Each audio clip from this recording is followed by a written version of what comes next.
Ladies, gentlemen, NBs, welcome to the Halloween edition of whatever this React thing that I've been doing for the last month. Now, why would I be doing Preacher's Daughter by Ethel Cain for Halloween? Because nothing is scarier than religious trauma. I've been told to react to this album because apparently it goes into a whole bunch of religious trauma-based things. I guess that's just kind of one sort of topic here. Just kind of some background on myself. Had a good old Catholic upbringing. Kind of, are in kind of a wishy-wash zone now. But I've been told that this is kind of like required listening, especially for someone in my position. One of my friends who went to school with me at that Catholic school that I grew up in cuts my hair. And pretty much every time I get my hair cut by her, shouts out Lauren, she pretty much tells me, hey, have you listened to Preacher's Daughter yet? I'm like, I don't know. From what I've heard, it seems very emotionally exhausting, so maybe I'll hold off for a little bit. But every time, without fail, Lauren comes through, asking if we've heard Preacher's Daughter yet. And everyone's pretty much, the general consensus is, what are you waiting for? So here we are, 3 years late. This album came out in 2022, Preacher's Daughter by Ethel Cain. Apparently I have one song liked, but it looks like it's just a part of some day list that I saved like a year and some change ago. So I don't even know the song really. All these reactions I've done on this channel so far have been entirely blind, right? But I have a little bit of foresight in that typically, if I'm reacting to Taylor Swift, I kind of have an idea of how the sound's gonna go. React to Phoebe Bridgers, maybe I haven't heard the whole album, but I heard a song or two, so I kind of have an idea of how the song, the album's gonna play out sonically. I don't know anything about Ethel Cain. I'm looking at the genre list here. The genres for this album are slowcore, singer-songwriter, okay, yeah, we know that, dream pop, okay, maybe I can piece that together in my mind, Americana, post-rock, and ethereal wave. Now, we know post-rock, but what the hell is ethereal wave? So I'm excited to figure out what that is. Shouts out to Digital Guy in chat for saying that this is mostly produced by Ethel Cain, which is pretty cool to know, but it looks like there's a couple collaborators on here. So a couple writers and an additional producer. I feel like there's just a hint of authenticity that is just, you can never really get if someone else is making your music for you. So I'm really interested to see what Ethel Cain's style is specifically, and to get to know her not only on a songwriting lens, but on a production lens, and just what her background is. So one last kind of bit of info before we kind of start rolling into this is, it's my understanding that this is a concept-based album, or concept album. Like all the other reactions we've done so far, we are not gonna look at the genius. I'm gonna, read the lyrics as they come through. I'm likely gonna miss some things, but that's the joy and the fun of doing this. We're gonna piece together what the story is. Maybe I get some things wrong. Maybe I find some new interpretations. That's why we do this. So whatever I get wrong, I'm sure you'll let me know in the comments. This is the only thing we are gonna read. I just wanna read a general synopsis just for a framing device, as we've done previously, and then we'll put it to the side. So, Preacher's Daughter is the debut album of Ethel Cain, and it's also the storyline of the character. Okay. Of the character. So Ethel Cain is the character, ? Okay, good to know. It was preceded by the singles Gibson Girl, Strangers, and American Teenager. So those are singles. And then it looks like there's a little bit of an interview excerpt. I might cut this down. But to paraphrase, from an interview with Alternative Press, the story centers around 3 generations of women, and it starts with the youngest, the daughter. It's pretty much the classic American tale. A common theme that I like to write about is intergenerational drama. Things that have been passed down through generations and how your parents' or your grandparents' actions can affect you. It's very much about this lineage of women and how all their lives interconnect. Each album focuses on a different woman. I want to explore how your actions affect others and the relationship between a mother and her child and how things come full circle. Overall, it's definitely a cautionary tale of what happens if you don't break a cycle and let it continue to almost a ruinous point. Kind of knew a little bit, again, based on like the religious imagery. I know there's going to be some of that going on. Obviously, the album artwork, let's get this out of the way real quick. Pretty ominous album artwork. We just have Ethel, really some kind of film stuff going on here, and a good old picture of Jesus right above her. But I don't know, there's something really ominous about the way this is shot. Like, it's almost like a scary movie, especially that like dark space to the left of her. It's so devoid of anything that it's like if I look in there too deep, I feel like I'm gonna see like eyes jeering back at me or something. So already really creepy vibe going into this. So from the jump, we kind of got an interesting tone setter. Okay, last thing I'm gonna do, like the quickest plug of all time. So doing these on Twitch every Monday. Started a Patreon, gonna upload them hopefully by like Wednesday, and then the YouTube videos for these reactions are gonna come out by Friday. Do what you will with any of that knowledge. Please subscribe or not. There we go. I think I'm pretty much done yapping. I think I'm just gonna get started. Preacher's Daughter, Ethel Cain, 13 tracks in an hour 15. Oh my God, I didn't even realize some of these are 9 minutes long, 7 minutes long, 8 minutes long. All right, let's get rolling. Track 1, Family Tree intro.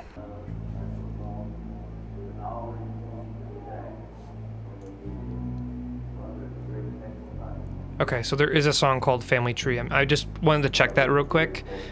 Curious to see if any of these like musical themes will show up later. Ooh.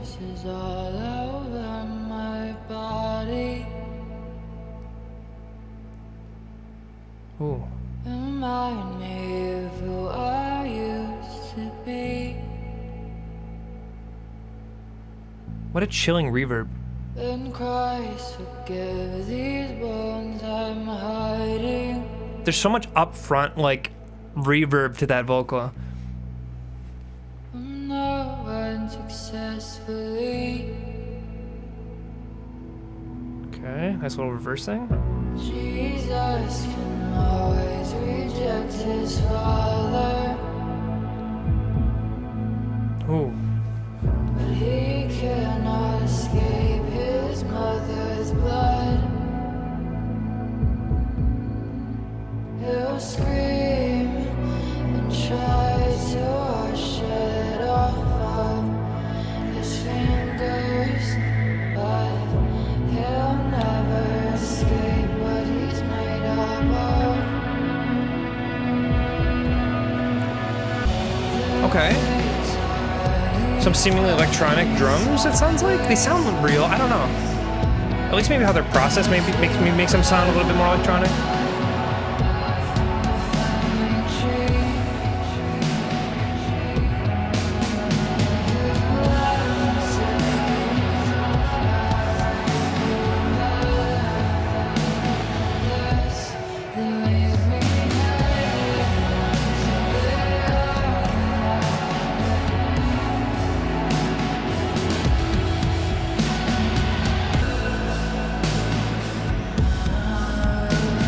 I'm really honing on the vibe so far.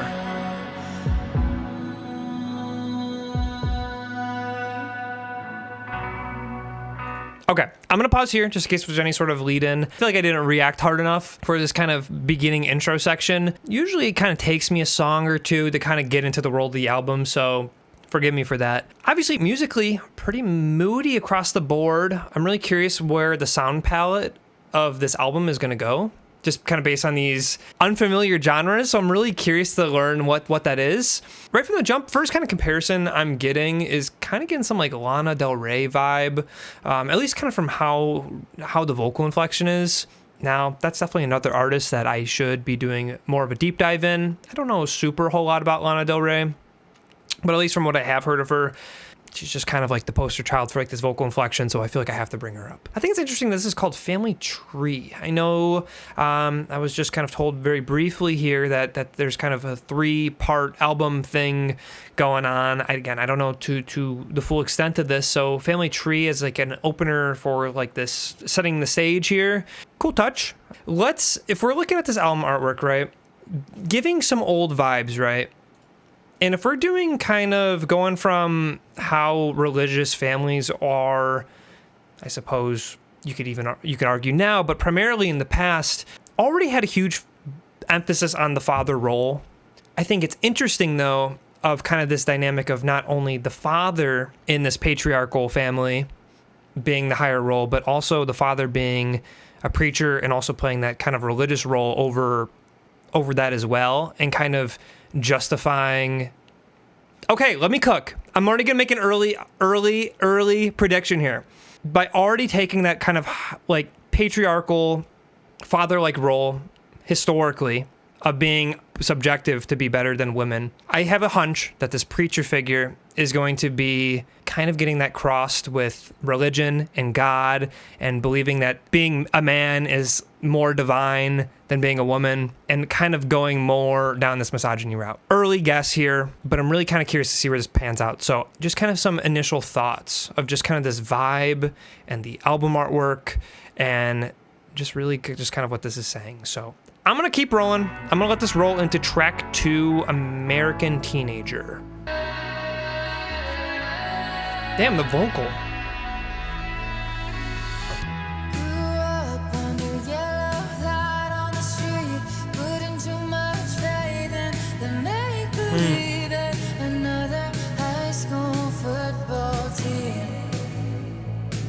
Ooh, that snare tone. It's so sizzly. Ooh.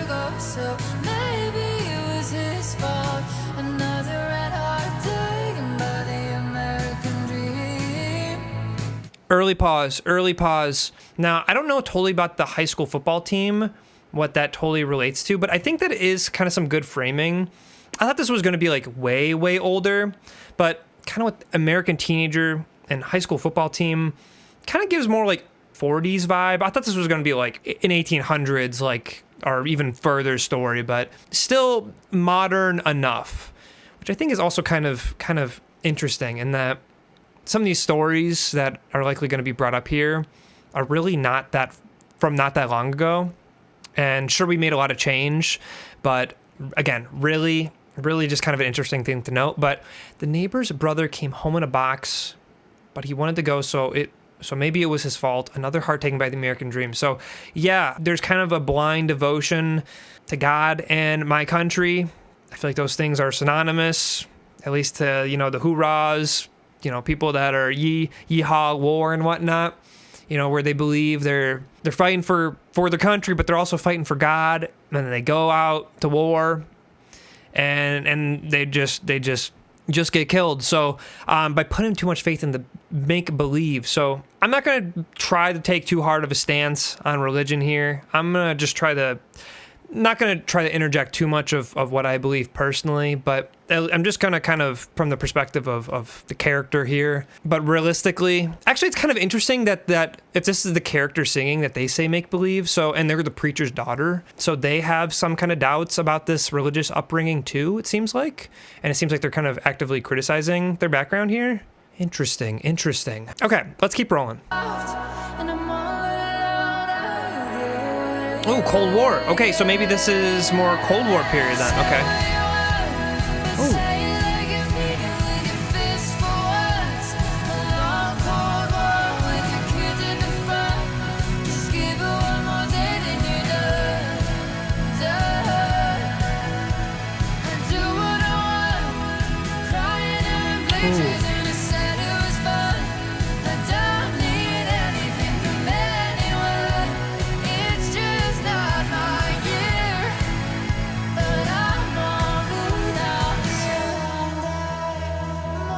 Really quick pause. Still just trying to get accustomed to Ethel Cain's singing voice. Can anyone let me know where she's from? I don't know what I'm kind of getting from her vocal tone. Kind of sounds like there's like a twang, but I also don't know if she's like playing a character here. It'd be interesting to know, so let me know. Sunday morning, okay.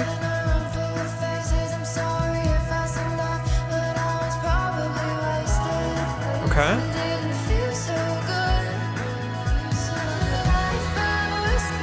Ooh, I love this.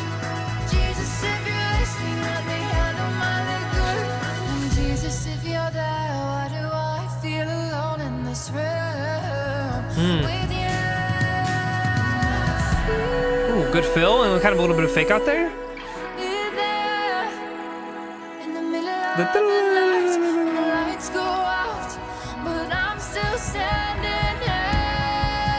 Nice build. Ooh, toms.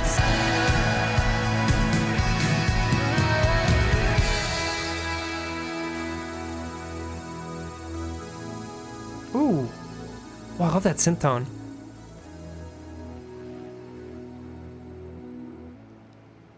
Okay, I thought that was a granular synth, which, I've talked about granular synths for like the last 4 videos I've done, but I I think it was just a guitar delay or like a synth delay or something. So yeah, great kind of, I'll say that's like like the true opener so far. Intro just kind of get into the mood, but really that had a little bit more meat and potatoes to it. But that's how intros work and second song on album work. So banger vibe. Interesting topics being brought up here. Oh, actually, one more thing I want to bring up real quick is just kind of this football team thing. At first, I wasn't totally sure about the football team bit, but I think really just saying high school football team here is, I think I was thinking kind of too deep. I think it's more so just kind of a framing device of where this character's at in her life, more so, and also using it, bringing it back again in the chorus, referring to crying in the bleachers.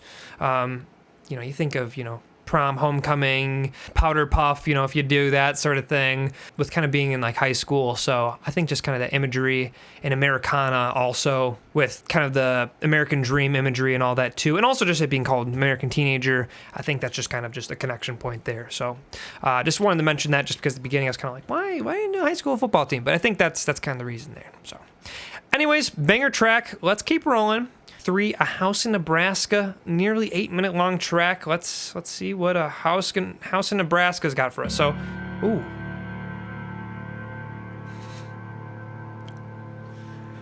Okay.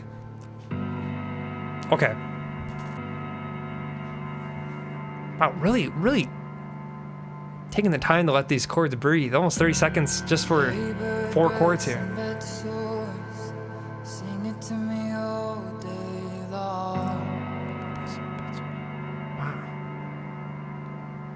What a cold vibe on this. The reverb, we hear it almost entirely dissolve before another piano chord hits.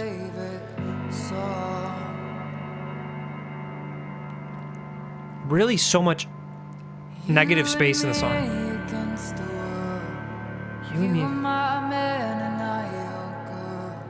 We had nothing except each other.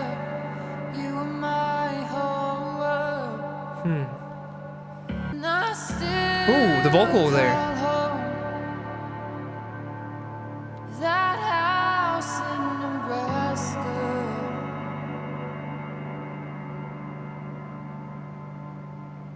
I was gonna say there's kind of another element here. On a dirty mattress on the second floor.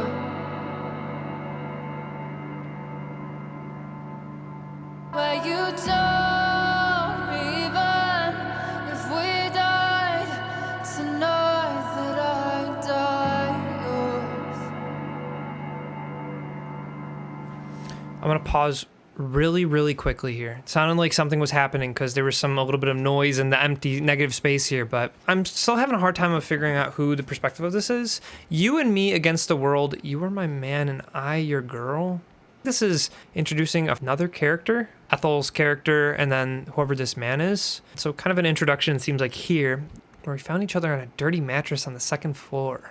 I don't know. I want to say motel vibes, but could just be their living arrangement. So all right, let's keep rolling. Some noise here. Ooh. Bigger hit.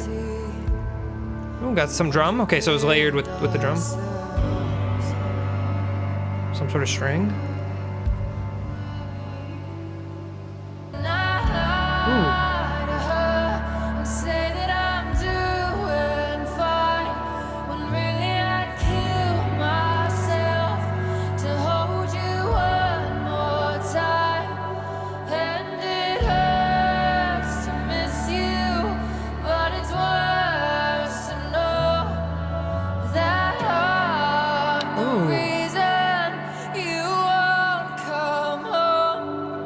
On the won't, the vocal function there. Oh! I'm really curious to hear how the song develops, because there's been so much room for just kind of growth in the sonic space here. So I'm really curious to see where this is gonna go. But this sound is massive. It's doing so much with so little. It's really not a whole lot of elements going on, but everything's cranked up to like 10.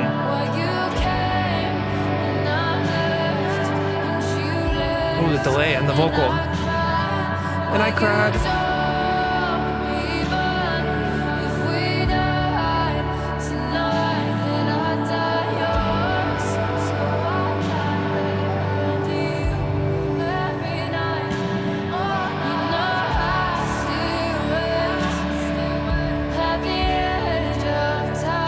At the edge of town.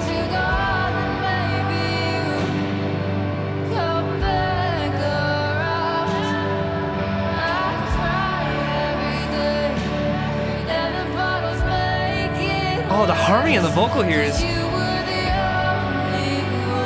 It's so tight.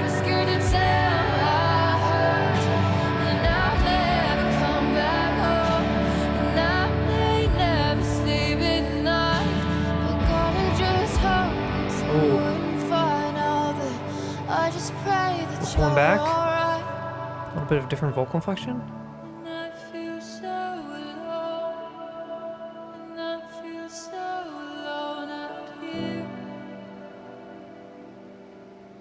Got a little bit of some room noise. Sounds like a fan or some...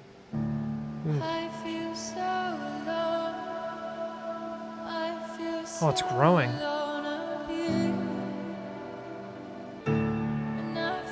Oh, God, that piano tone is so good.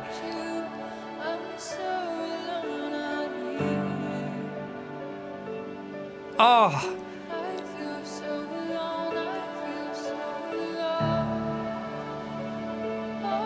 The little twinkly piano bit filling in these gaps here that wasn't there previously is awesome.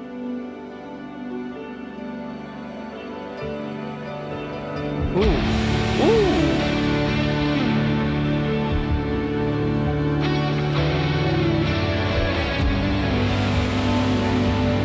Big crash. More crash hits?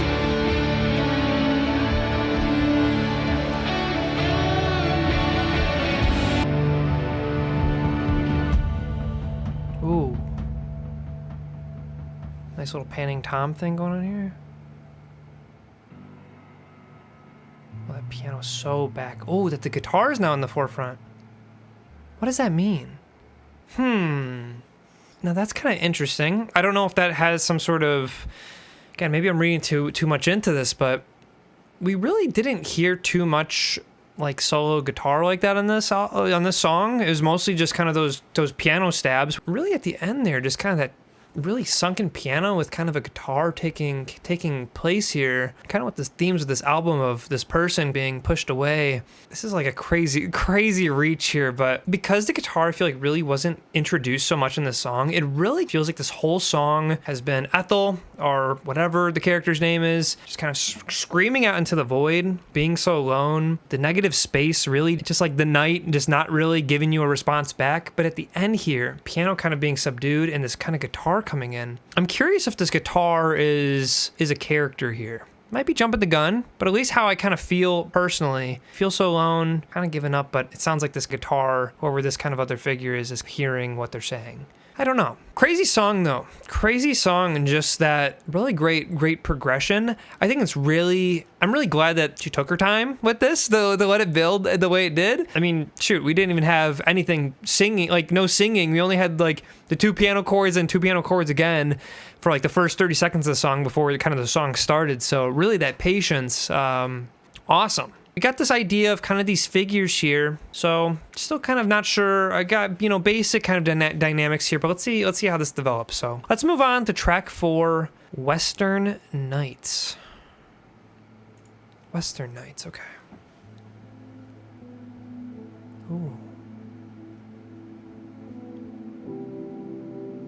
Kind of this pad almost gave like a church-like quality. Oh, but the reverb on this piano.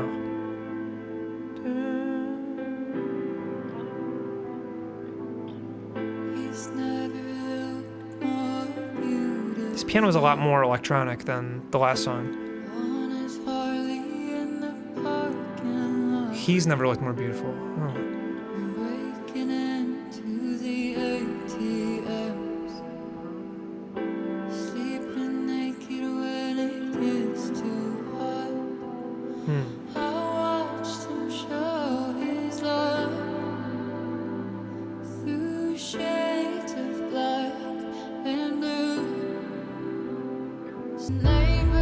Ooh, big drum hit. These like percussion impacts are super interesting. Face first. Ooh.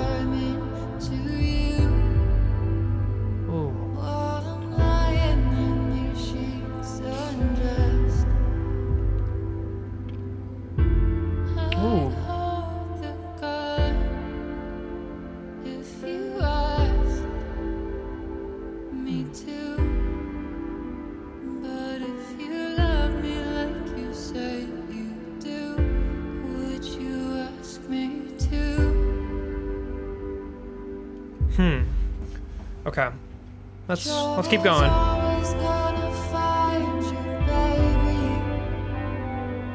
Ooh. These little sprinkly guitar lead bits.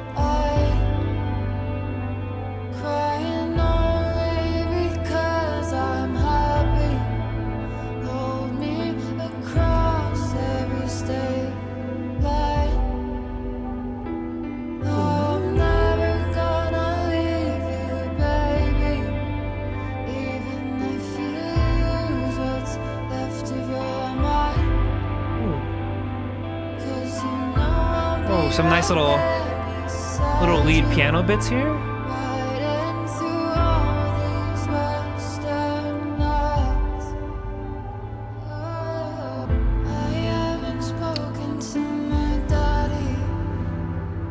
I'm gonna keep this rolling.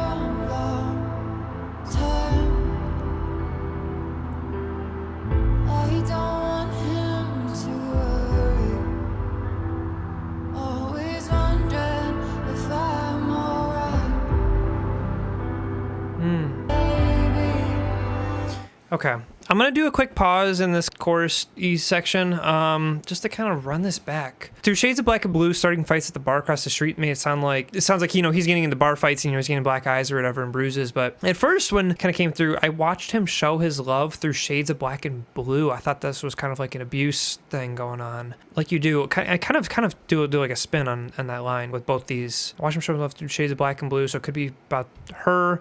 Could be about, him just getting into trouble. So like you do. I know I kind of mentioned earlier about the environment that they're, it was the last song, that the environment in seemed kind of like a motel. This is crazy. This is a crazy just synapse connection here. I'm getting like season 1 Euphoria vibes with Jules and Nate Jacobs' dad going on. Just kind of the tone of the relationship, the underlying vibe. I don't know. I'm just getting a weird vibe here. I'm still not quite sure what to make of this. I'm not sure if this is in regards to the guy that she was talking to the last last 1 or 2 songs. I'm not sure if this is the same person. Now, I think it's really interesting. I feel like I've been placing kind of a lot of emphasis in my mind so far of the preacher, but I haven't spoken to my daddy in a long time. I don't have to worry. So really, he hasn't been brought up too much, but he's been kind of this looming figure over the story so far. Like, I'm anticipating him. Brought this up a little bit at the beginning, but just kind of this comparison between the father, her actual father, and then there's, God the Father, and just kind of this omniscient quality of feeling like you're being judged even though when you're not being seen directly by this person or being. So I think it's kind of interesting, me, the listener, with the absence of the father, getting the same sort of vibe here. Kind of interesting. Kind of going off of religious imagery, I'm kind of thinking of getting into heaven, kind of some of the behavior, that they've expressed that they've kind of gone through so far. Seems like they're doing some potential sinning in their mind, but I don't know if it's necessarily sinning or that they feel that they're sinning just because of their kind of religious, background. Got a little bit of it, 2 minutes still, so we've got a third of a song left. So let's pick up where this kind of chorus leads into. Hold me across every state line. There's been some kind of like geographical distance lines in this album so far. Kind of curious about that.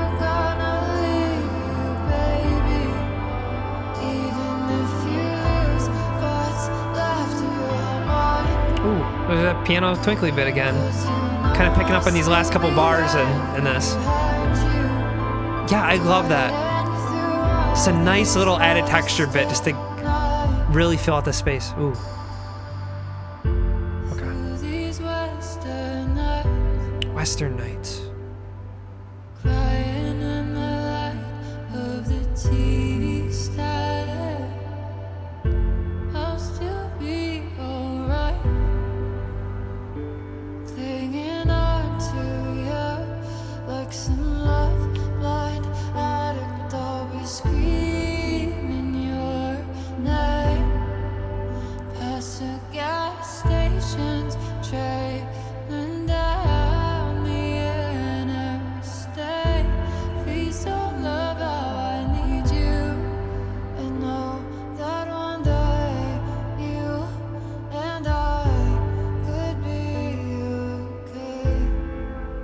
Western Nights. Okay, I feel like I've said mostly what I wanted to in that kind of middle pause there. Still feel like I'm getting some world building here.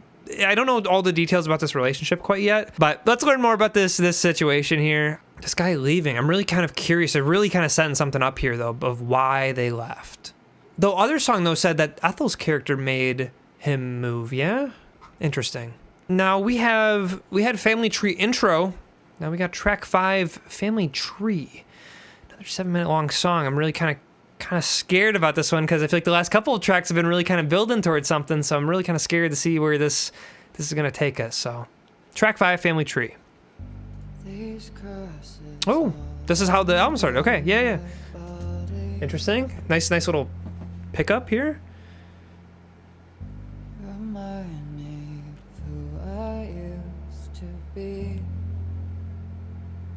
Give myself up to him in offering. Give myself up to him in offering. Let him make a woman out of me. When the preacher talks, that man demands his silence. And Daddy said shoot first and run and don't look back. So take me down to the river. Good hit there. Good distortion on that.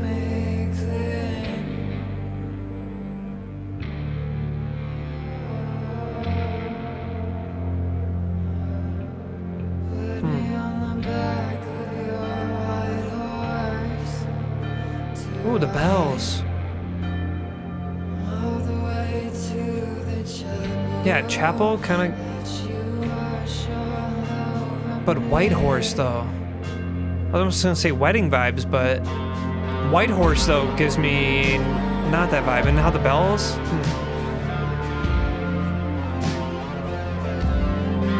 Okay, nice little guitar bit here. Okay, I see you.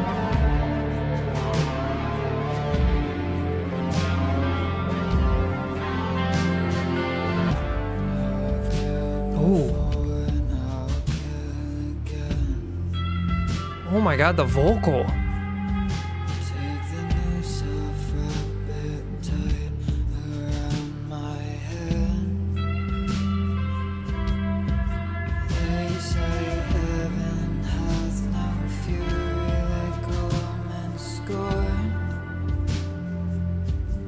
Okay. Baby, don't scare me. I've been times before.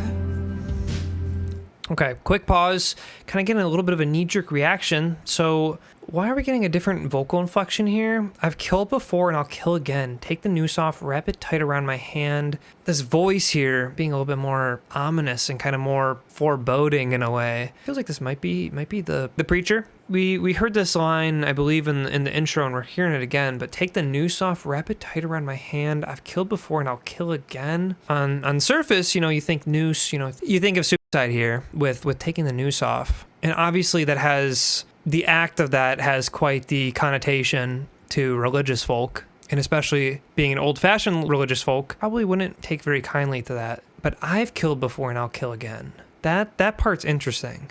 This controlling father's like, you can't kill yourself. I'm going to be the one to do it.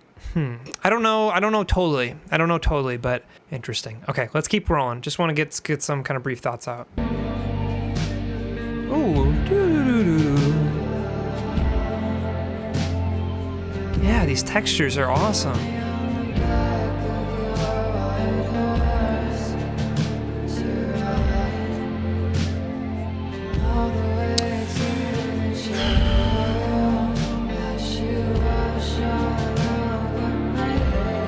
Now we're not hearing bells in this chorus, so interesting. Assuming this is the chorus or whatever the section is. Or we heard bells earlier. Okay. Is Ethel doing these guitar bits? There's sure been a lot of these like solo sections.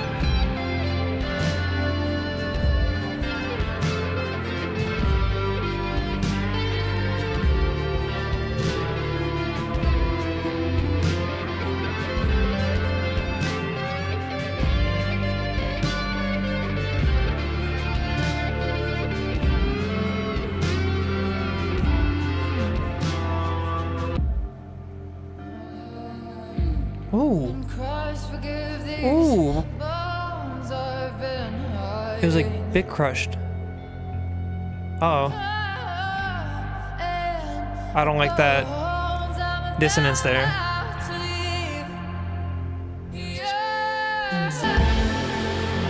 I'm gonna do a quick pause here because it seems like it's mostly just kind of instrumental outro. I'm still just kind of stumped on the story because I feel like we're getting some pieces here. We're getting kind of some connection with the preacher.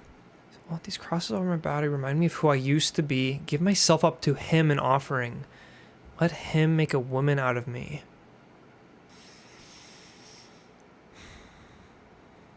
I'm just a child, but I'm not above violence. I have thoughts about these lines. The only thing I'm not so sure.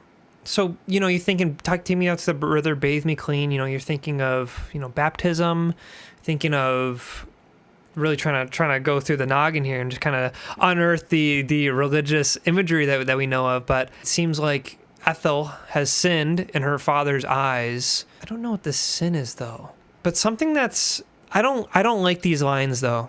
I'm not sure what to make of what Ethel did so far. Give myself up to him in offering. Let him make a woman out of me. And I'm just a child, but I'm not above violence. Maybe, okay, I'm just going to say it. I might be totally wrong here. And I don't want to, again, not going to get super duper political or religious, but some, not all, but some religious authority figures in history have taken advantage, not saying necessarily family members, but of children sexually or another. And that's just kind of the vibe I'm getting here. Might be totally wrong because the rest of the song, I'm not totally sure. I don't know if maybe Ethel feels dirty from that and she feels that her father is cleaning her of her sins from that. But then it's like, why? I don't know. Maybe it's just kind of outlining like the cognitive dissonance with her father of he's actually the one doing the sinning, but because of this religious guilt that she's feeling, that she feels like she's the one in shame. Then we got, you know, kind of the death imagery there, and with the noose, killing a version of yourself. But to what extent though? I don't know quite yet. This feels a very, very foundational track, but I'm not quite sure 100% what to make of it. So we still got an instrumental outro here. Let's let this run into, I'm gonna just let this play into track 6, Hard Times. So I'll probably say it again, the title, when we get to that section, but wow. I wish I stopped it at a bad time and just, this guitar's going crazy. Ooh,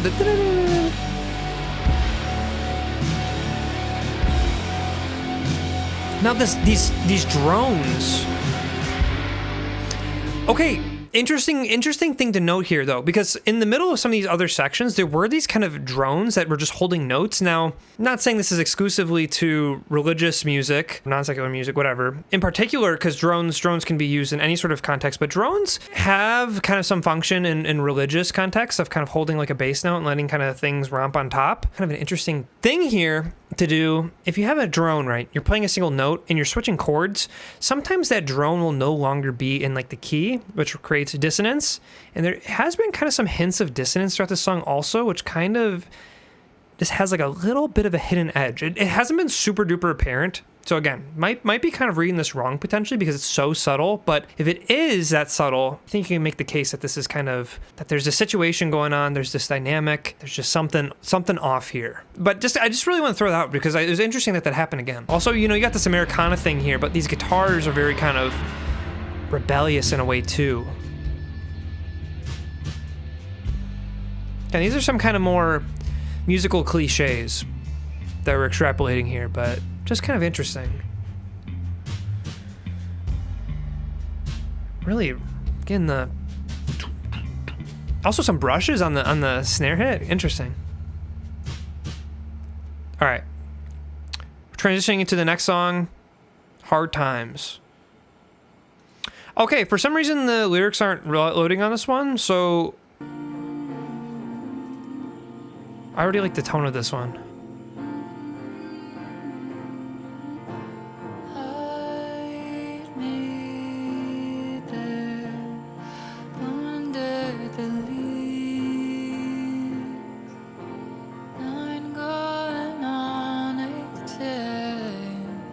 Good run.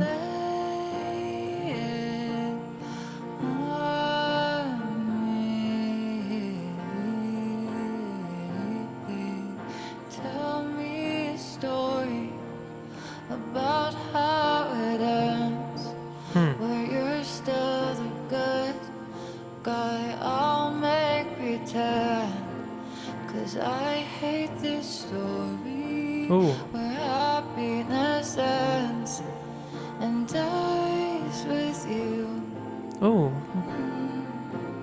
I thought good guys get to be happy. I'm not happy. I am poison in the water and unhappy. A little girl who needs her daddy real bad.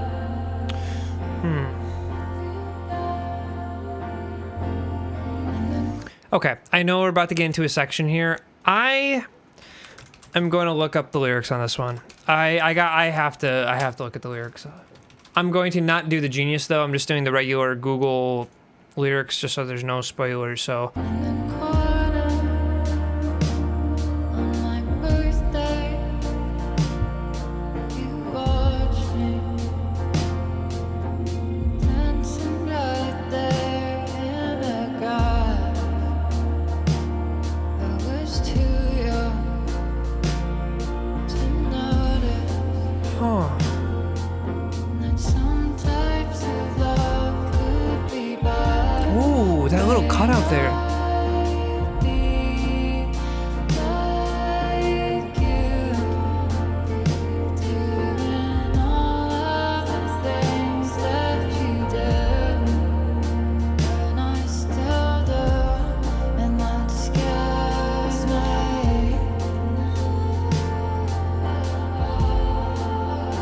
Okay, I'm gonna pause real quick here, but this song, honestly, so far I really wish I had the lyrics up normally. I might still be jumping the gun here, but if my last song predictions are true, this is kind of being the most devastating song so far. In the corner of my birthday, this song has a real innocence to it. Obviously, she's still praying like I'd be like you. So obviously, this stage in her life, she seems to be younger because she still has some sort of faith in God and is still willing to pray. So, but this kind of innocence here is really, really messed up. If the last song is about what I think it is, okay, let's keep going. I don't know. I'm getting this song's hitting a little bit harder. Ooh, vocal coming in there.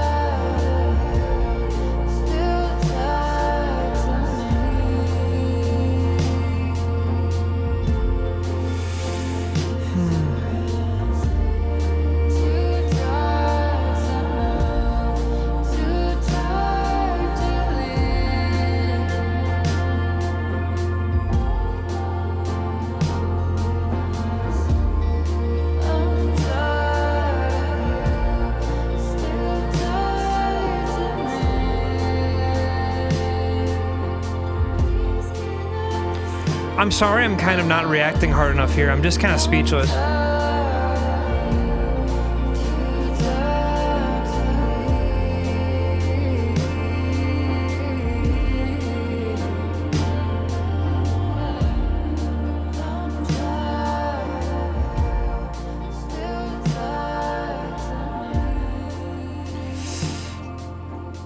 Okay, God, that outro was even more devastating than somehow that initial bit. I feel like we've had one of these songs kind of in the last couple of reactions with, that we've done, but really love this one. This one was 5 minutes long, which is crazy because that's not one of the longer ones on this album. 5 minutes isn't that bad, but really stretched this tired bridge section so long. I'm tired of you, still tied to me, too tired to move, too tired to leave. I'm tired of you, still tied to me. I'm tired of you, too tired to leave. Just keep going. It sounds like she's just been kind of putting up with this for so long. And the repetition here really just kind of drives home this monotony. But I think it's so interesting how we got here, though. Like, let's think about it at the beginning of the track, right? A little girl who needs her daddy real bad, she's praying like I'd be like you, she still has, kind of looks up to her father seemingly.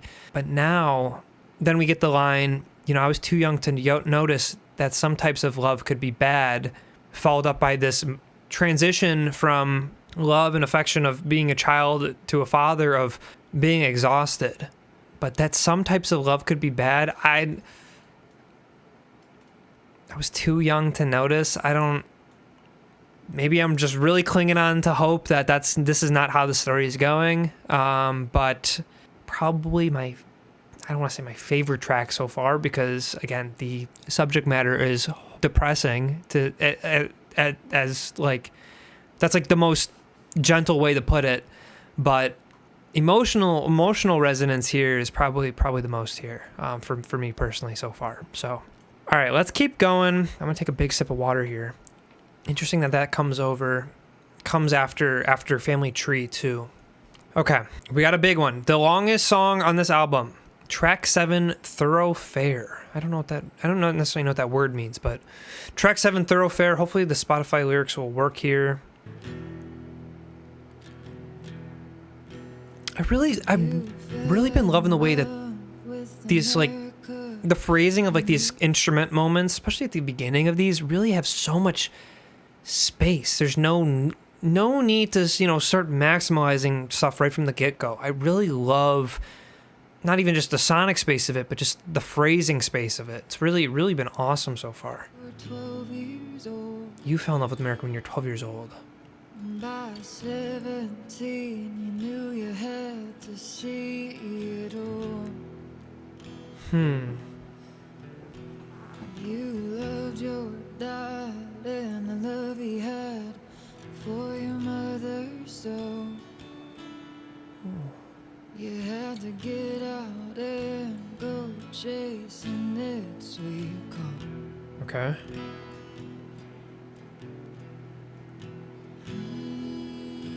Oh, harmonica action.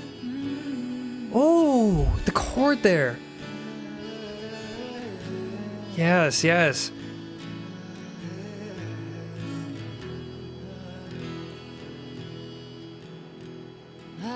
panning on that harmonica's there too.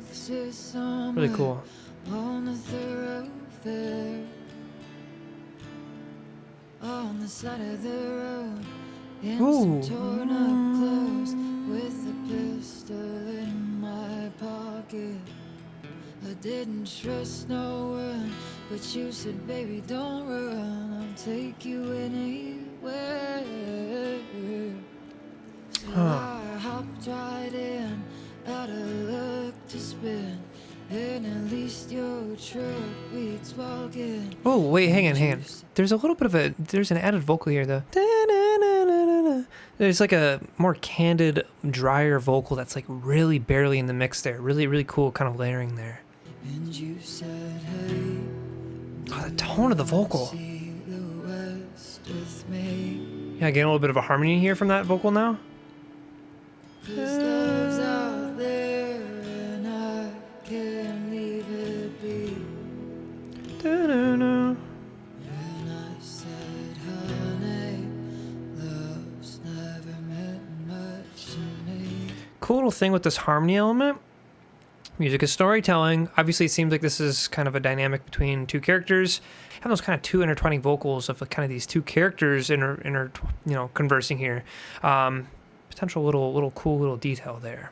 Said, honey, love's never meant much to me.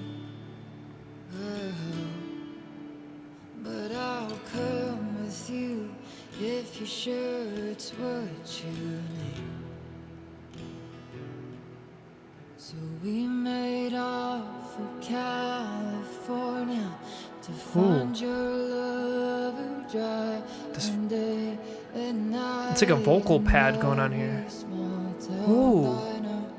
Saw our faces at least once or twice, but in these motel rooms I started to see you.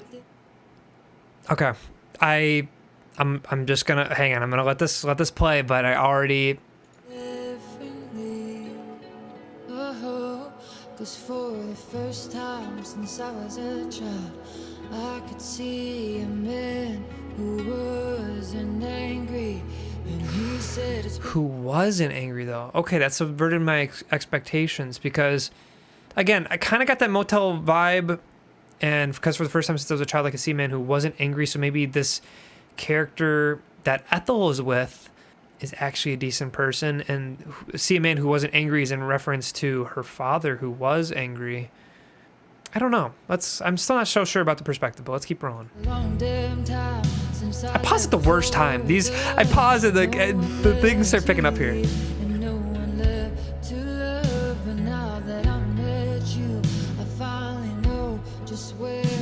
The snare is there's reverb on it, but it cuts off so tight. It's not. It just.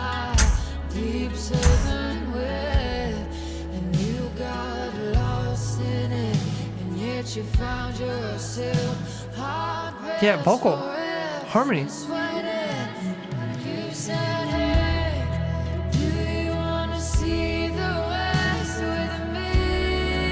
Oh, do.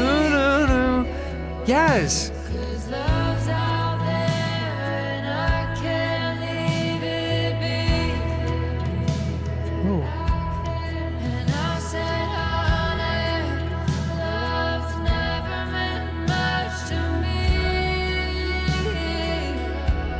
Ooh.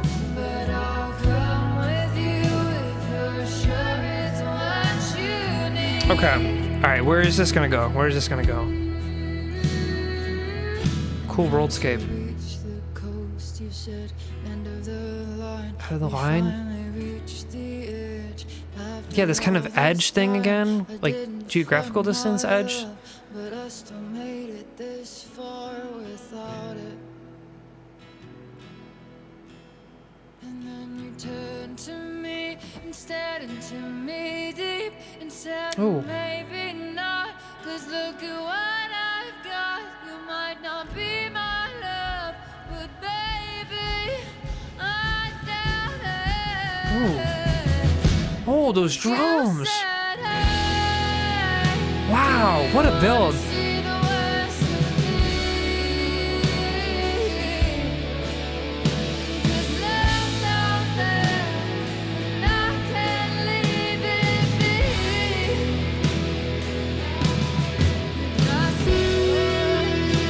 Someone gotta tell me what these concerts are like. I'd be really curious to see if Ethel really does do as much production of this as I've been told. I'd be really curious to see what her live performances are like.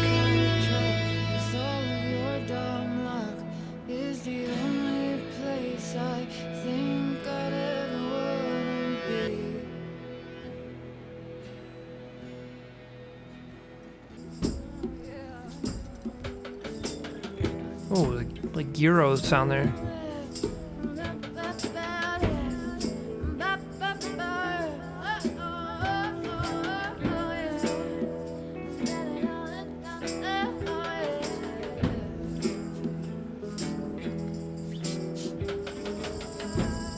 This outro section's giving so many Fiona Apple vibes right now. Just the way she's vocalizing right now.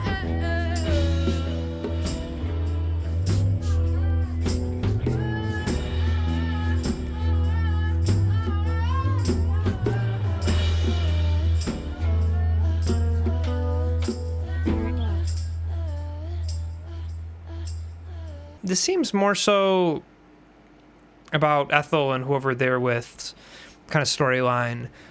You fell in love with America when you're 12 years old, and by 17 you had to see it all. So kind of having like this, going back to the second track, American Teenager, kind of going back into that vibe. And obviously if Ethel's in the same sort of vibe, life situation-wise, I think that this is more so about them potentially. Now, why didn't she trust him? Interesting. I guess it is just a random guy, but... So I hopped right in, out of luck to spend, and at least your truck beats walking. So maybe this person that she's with is like the generational breaking. Not that this is about her father in this kind of relationship, but maybe this person that she's with truly will be the kind of light at the end of the tunnel to kind of, you know, however her upbringing was one thing, but maybe this is one person who maybe might be able to show her a glimpse of actual love. Now, kind of crazy, though, that she just kind of did this out, you know, just some guy just kind of picked her up. So kind of getting a little bit of Stranger Danger vibes on that a little bit, personally. Finally reached the edge after all this time. So here's this kind of line again that was brought up in like two other songs at the very least. again, maybe I'm reading this wrong. I'm woefully optimistic here. I think maybe this person Ethel's with is actually someone who maybe will treat her right. Maybe I'm really woefully optimistic here.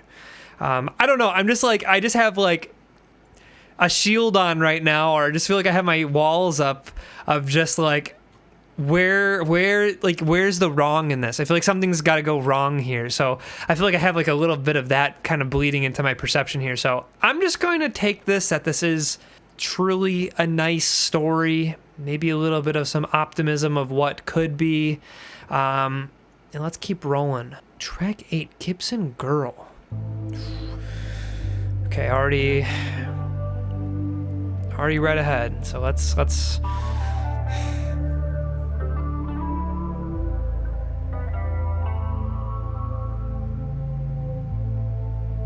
vibe is interesting.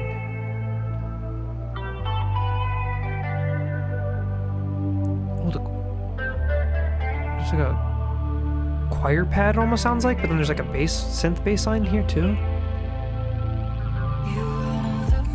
Ooh.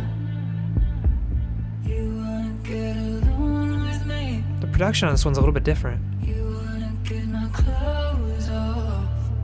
Like that bass is like such an electronic like sub here. Like it's not like doesn't sound like a bass guitar.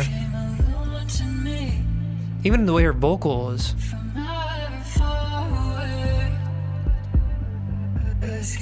Yeah, this one's a little bit more digital. I'm really curious what this means already.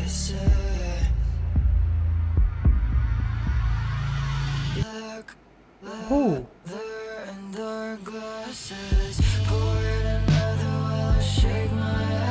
Yeah, even the snares, more electronic.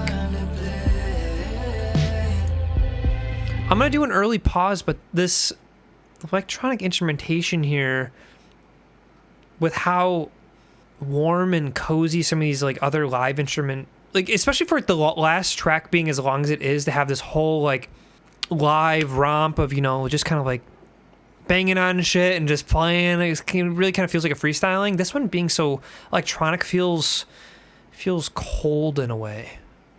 Interesting. Let's keep going. I'm not really so sure about this perspective here, but let's keep rolling.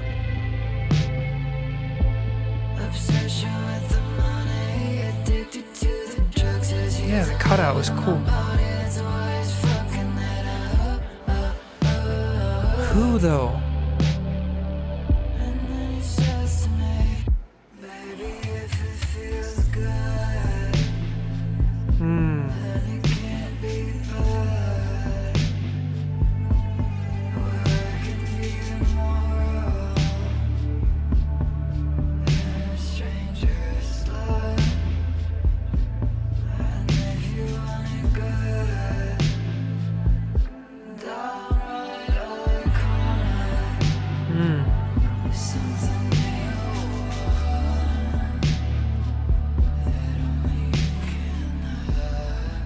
Now we're getting that inflection again, though. Just let the lights be all over me.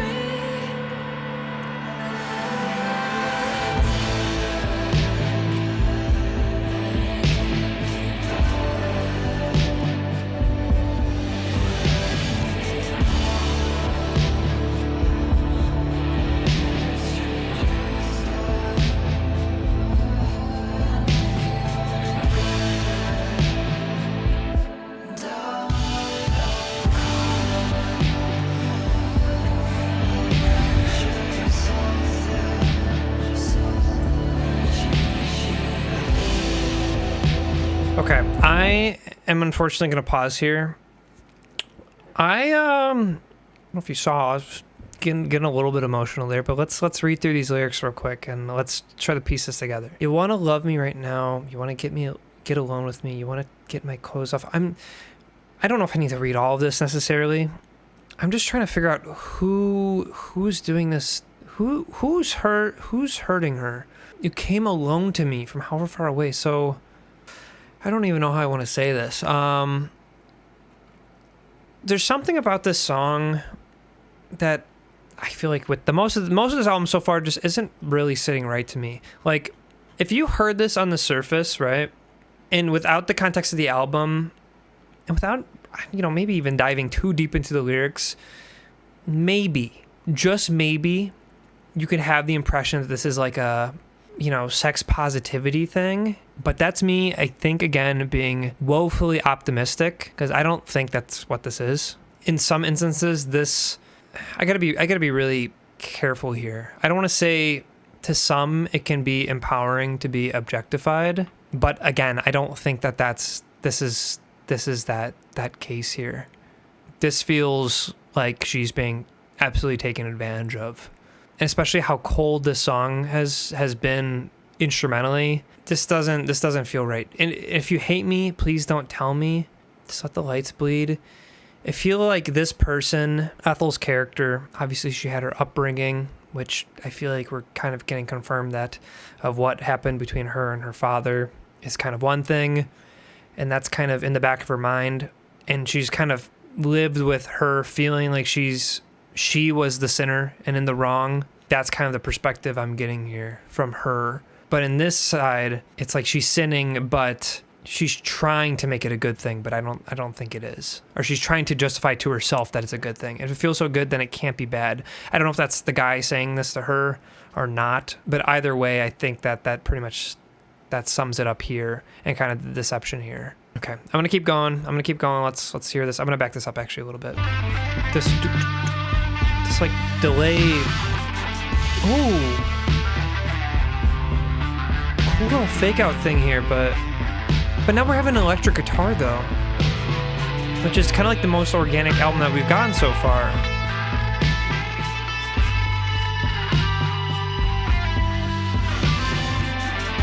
Which, if that one song when it had that guitar come in was like a theme of like someone in this dynamic, I'm curious to see how this progresses.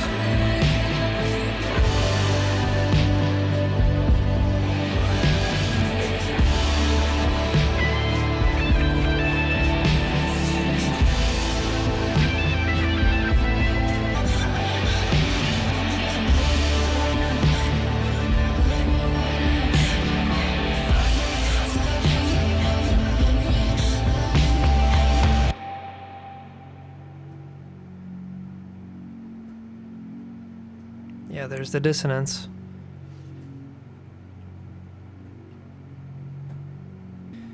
Yeah, this like foreboding here. For it to just cut off like that. Okay. I'm going to make a comment, not totally on the subject matter, but this is just kind of a way it's making me feel and kind of what it's making me think of, so I'm just going to kind of spit it out. It's my understanding that Ethel Cain has, I feel like, a pretty vast, at least from what I've seen on the internet, LGBTQ plus community. And to me, the way this song reads, now obviously the characters, it doesn't seem like that this is like, you know, like a gay story, but I feel like I can kind of understand how gay people can relate to this. I feel like this is kind of something that isn't really talked about totally. LGBT people can potentially relate to this song in a different way, despite this being potentially a straight dynamic. And just the vibe I'm getting, I feel like when a lot of people are questioning, I'm really projecting here because I feel like this is something that I have lived through. When you, especially being in such a religious upbringing, I feel like you really, when you're discovering yourself, you really overcompensate in a way. And there's kind of a forbidden culture. I don't want to say culture, but I feel like it's almost like a rite of passage for some people. Not everyone, some people though, of going on apps like Grindr and having this kind of objectifying experience, because really it's like kind of the only and easiest, kind of like the most, these people kind of lure you in, and kind of in the way that the story is saying of Ethel's character, you know, being just kind of came across this guy. It's kind of the same thing of just these people kind of just come into your lives promising you these things, and they're potentially just looking to objectify you. Now, that might be what you're looking for,